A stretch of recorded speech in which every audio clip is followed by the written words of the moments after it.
ಓಂ ಗಂಗಣಪತಯೇ ನಮಃ. ಶ್ರೀ ಗುರುಭ್ಯೋ ನಮಃ. ಹರಿ ಓಂ. ನಮಸ್ಕಾರ. ಓಂ ಬಹುಕಲ್ಪಾಯ ನಮಃ.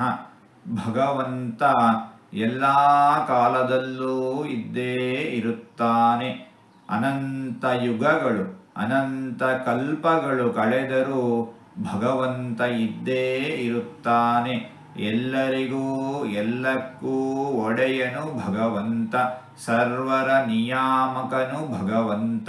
ಸರ್ವಕಾಲದಲ್ಲೂ ಇರುವವನು ಭಗವಂತ.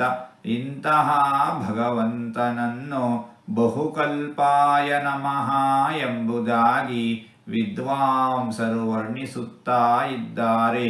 ಹೀಗೆ 4 ತೊದಲು ಮಾತುಗಳನ್ನು ಆಡಿದ್ದೇನೆ. ಇದರಲ್ಲಿ ಏನಾದರೂ ತಪ್ಪುಗಳು ಇದ್ದರೆ ಆ ತಪ್ಪುಗಳನ್ನು ಬಿಟ್ಟು ಒಳ್ಳೆಯದು ಅಂತ ಏನಾದರೂ ಇದ್ದರೆ ಆ ಒಳ್ಳೆಯದನ್ನು ಮಾತ್ರ ಸ್ವೀಕರಿಸಬೇಕು ಅಂತ ಹೇಳಿ ಪ್ರಾರ್ಥನೆ. ಈ ನುಡಿಗಳನ್ನೆಲ್ಲ ಆಡಿಸಿದ ಭಗವಂತನಿಗೆ ಸರ್ವವೂ ಸಮರ್ಪಿತ.